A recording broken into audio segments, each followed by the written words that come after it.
है और क्या कहना चाहेंगे? नहीं, बहुत खुशी हो रही है। और 10 साल बाद आया हूँ मैं गोरखपुर में। 10 साल पहले राकेश पहलवान ने यहाँ प्रोग्राम रखा था और आज मेयर साहब भी यहाँ साथ हैं, तो इतना खुशी हो रही है। और रात को भी यहाँ जो सीनियर पहलवान थे मेरे साथ के गोरखपुर के, पन्नेलाल, रामेश्वरी यादव, पांडे जी, ये सब थे। तो एक खुशी होती है। बस मेरी सोच ये है कि गोरखपुर में वही जो आज से 10-15 साल पहले जो कुश्ती का माहौल था, अभी जो अखाड़ों में बच्चे कम हो गए आने, जो युवा हैं वो थोड़ा सा अभी अखाड़ों से जुड़े। तो मेरा मकसद यही है, क्योंकि गोरखपुर को जब मैंने कुश्ती शुरू की थी तो ये मेरे सबसे जो टेक्निकल पहलवान थे, दाव मारने वाले पहलवान थे, वो गोरखपुर के होते थे, बनारस के, गोरखपुर के। और आज वो चीज़ें, प्रथा बहुत कम हो गई है। तो एक बच्चों का, क्योंकि अभी मेरे 6 शिष्यों के ओलंपिक मेडल हैं और मैं यही चाहता हूं कि कोई ऐसे बच्चे भी 1-2 गोरखपुर से जो टैलेंटेड बच्चे हैं वो दिल्ली में मेरे पास छत्रसाल स्टेडियम में आए और उनको मैं ओलंपिक के लिए तैयार करूं। क्योंकि हमारी ये जो संस्था है, ये गुरु हनुमान जी की संस्था है। मेरे गुरुजी थे गुरु हनुमान जी, और राकेश पहलवान जी भी मेरे साथ करीबन 6-7 साल इन्होंने पहलवानी करी वहाँ दिल्ली में। तो एक अच्छा माहौल, मेरी कहने का मतलब है कि जो हमारे युवा हैं बच्चे, वो नशों से बचें, बुराइयों से बचें। वो एक ऐसे उसमें आए, चाहे उन्होंने डॉक्टर बनना है, इंजीनियर बनना है, खिलाड़ी बनना है, लेकिन फिजिकली फिट हो।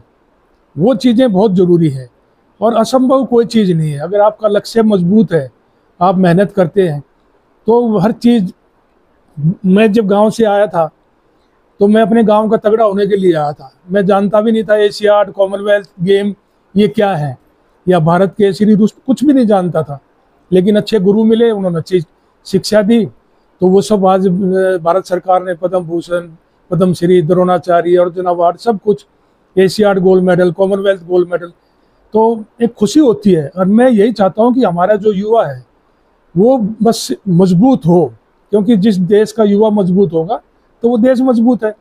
तो बस यही मैं, और यहाँ जो इतना प्यार दिया मुझे, रात को भी यहाँ पे जब मैं आया तो मैं बहुत भव्य स्वागत किया गया, तो मैं उसके लिए आभारी रहूंगा सारी उम्र के। लगातार से अखाड़ों की संख्या कम होती जा रही है। युवा जो पहले इस क्षेत्र में आना चाहते थे, कैरियर बनाना चाहते थे, किन्हीं कारणों से नहीं आ रहे, क्या वजह हो सकती है सर?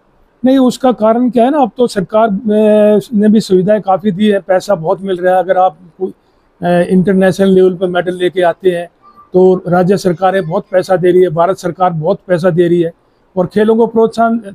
लेकिन ये जो हमारे पुराने पहलवान हैं, हम सबको मिलके उसके लिए एक मुहिम शुरू करनी पड़ेगी, और इसमें हमें मेयर साहब की भी सहायता लेनी पड़ेगी, और राकेश पहलवान और जो यहाँ के सीनियर पहलवान हैं उनको ये कदम उठाना पड़ेगा। और जब भी मेरी ज़रूरत पड़ेगी मैं भी आऊँगा। और अभी अमन सहरावत मेरा शिष्य अभी ब्रॉन्ज मेडल लेके आया इस ओलंपिक में, अगर ज़रूरत पड़ेगी तो वो सब आएंगे, क्योंकि हम कुश्ती से हैं।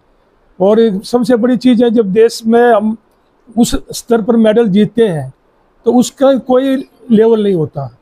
वो वहाँ एक दिल्ली का या यूपी का या हरियाणा का नहीं है, वो देश का है। तो मैं यही चाह रहा हूँ कि एक बार दोबारा से यहाँ गोरखपुर में अच्छा माहौल बने, और हमारे युवाओं से भी मैं ज़्यादा से ज़्यादा यही निवेदन कर रहा हूँ कि आप अखाड़ों में जुड़ना शुरू करें। सर, आप पहलवानों से मिलने आए हैं, तो पूर्वी यूपी जो 2-3 दशक पहले जो गढ़ हुआ करता था पहलवानों का, लेकिन आज अगर देखा जाए तो हरियाणा की तरफ पहलवानों का रुझान ज़्यादा हो गया, वहाँ से पहलवान ज़्यादा निकल रहा है, लेकिन इधर से कम निकल रहा है। क्या वजह मानते हो? अंतर्राष्ट्रीय स्तर पर क्या लगता है, अभी रेसलिंग कहाँ तक पहुँच पाई है? भारत की छवि क्या है? नहीं, भारत की छवि तो बहुत अच्छी है। जब हम ओलंपिक में, एशियाड में, कॉमनवेल्थ में मेडल जीतते हैं तो ऐसा नहीं है, हमारे छवि अभी काफ़ी ऊपर है। जो पहले हम ईरान से, रसिया से, मंगोलिया से, इनसे जब कुश्ती होती थी, आज वो हमारे से डरते हैं।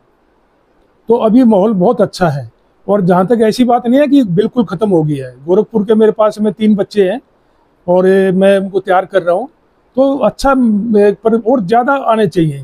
क्योंकि जब हरियाणा में, जैसे आपने बताया, हर गांव में 3-3, 2-2, 3-3 अखाड़े हैं, और उन अखाड़ों में अंतर्राष्ट्रीय स्तर की सुविधाएं हैं। आज हम संपन्न हैं। आज सरकार, राज्य सरकारें पूरी मदद कर रही है, हमें लेने की और समय देने की कोशिश है।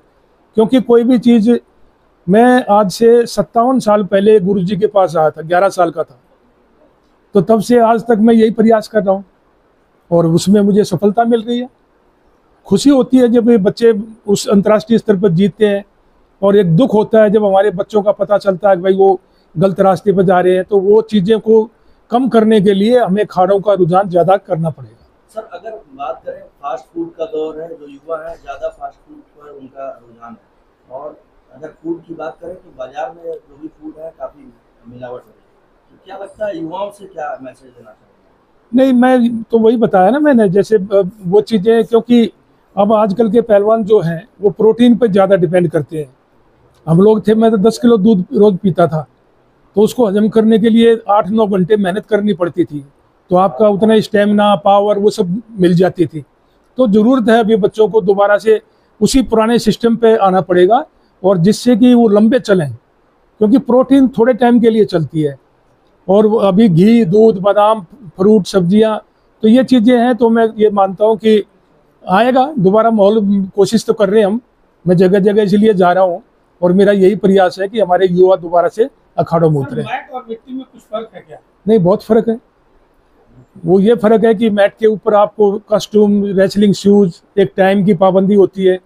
मिट्टी में आपको जांघिया पैर के खेलना होता है, उसमें पॉइंट का सिस्टम कम होता है, चितपट की कुश्ती होती है। लेकिन क्या है ना कि जो प्राचीन जगह है वो ज़्यादा मिट्टी की कुश्ती को लोग पसंद करते हैं, उसमें दर्शक ज़्यादा आते हैं। तो इसीलिए माहौल दोनों का, मैं मिट्टी की कुश्ती भी खेलता था, मैं भारत केसरी बना